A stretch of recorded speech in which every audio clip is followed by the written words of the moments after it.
اهلا بيكم. النهارده هعمل لكم الطريقه الاصليه لدجاج كنتاكي، مش هنشتريها من بره تاني. بجد تحفه. انا طبعا جربت كتير قوي في موضوع دجاج كنتاكي ده، ان انا احاول اوصل للطريقه الاصليه بتاعته ولا حاجه، بس انا فعلا يعني الطريقه دي بجد فعلا الوحيده اللي عجبتني، والطريقه اللي بصراحه اعتمدتها. طبعا احنا هنجيب مع بعض فرخه زي ما انتم شايفين كده، وهنقطعها. الفرخه الواحده هما بيقطعوها ب9 قطع في دجاج كنتاكي، انا هقطعها برضو معاكم ب9 قطع. وطبعا احنا بنغسلها كويس جدا، وبننقعها في ميه وملح وليمون وخل ودقيق، طبعا علشان الزفاره تروح منها. تمام. طبعا انا كده غسلت الفراخ بتاعتي، وطبعا انا بسيب فيها الجلد. طبعا اول خطوه هنعملها مع بعض ان انا الفراخ بتاعتي يعني هفتح فيها كده بتاع 3-4 فتحات.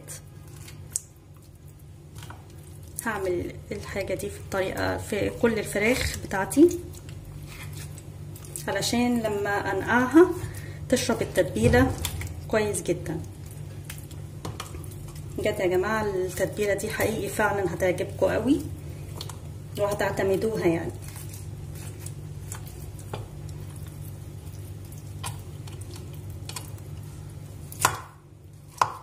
كده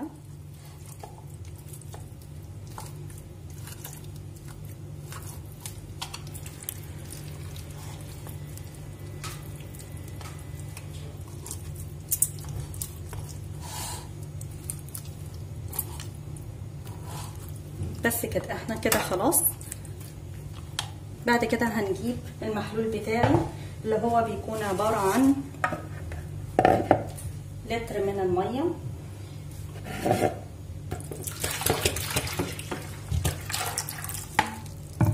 لتر ميه.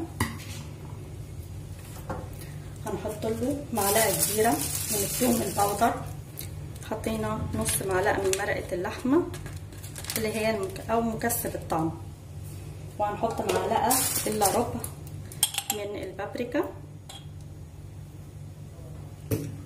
وهنحط على الفرخه الواحده هنحط معلقه كبيره من الملح.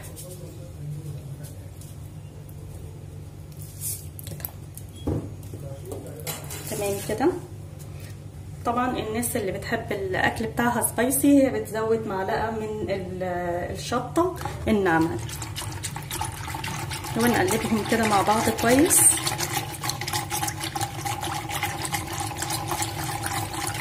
حطيت الفراخ بتاعتي في المحلول بس كده، وهقفل واحطها اسيبها في التلاجة من بالليل لتاني يوم، او على الاقل من 3 ل4 ساعات. يا جماعه دي الفراخ بتاعتنا اللي احنا كنا نعينها من امبارح في التلاجة. احنا دلوقتي هنطلعها في طبق على جنب، هنخليها في طبق على جنب وبعدين هنتبلها.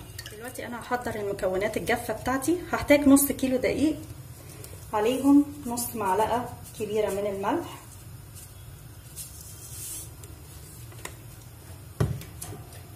نص معلقه كبيره من الثوم البودر،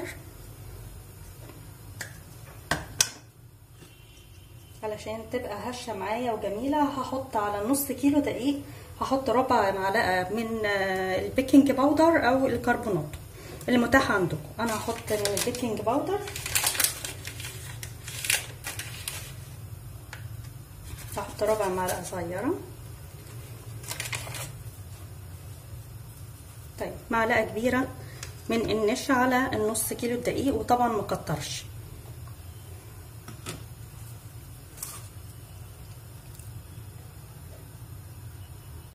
طبعا دلوقتي انا هقلب المقادير بتاعتي كويس جدا.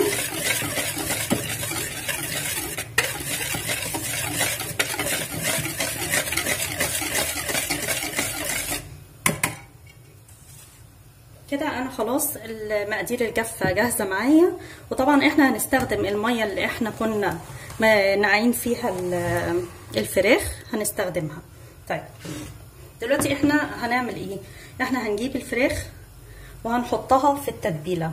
تمام كده. طبعا هنقعد نقلبها كتير جدا، يعني 5 6 7 10 مرات زي ما انتوا عايزين. تمام. بس كل ما بتقلبوها اكتر كل ما بتديها الكفر اعلى، كل ما بتدي الكفر فيها اعلى زي ما انتوا شايفين كده.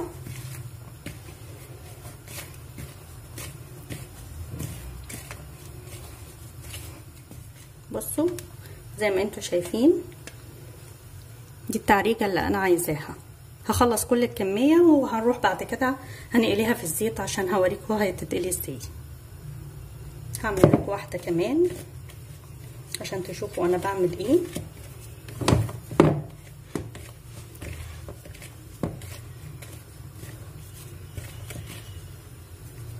بعد كده هنزلها في المية.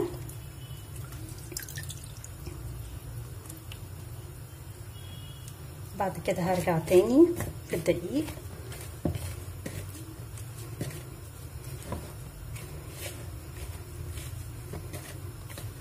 بجد يا جماعة هتعجبكم جدا جدا.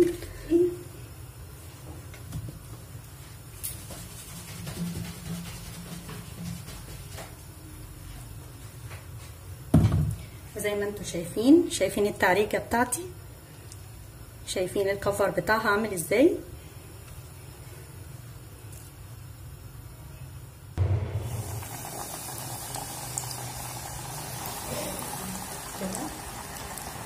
طيب انا هغطي الفراخ بتاعتي وهسيبها على نار عاليه اول 3 دقايق، وبعد كده هوطي النار هخليها نار متوسطه لمده من 10 ل 12 دقيقه.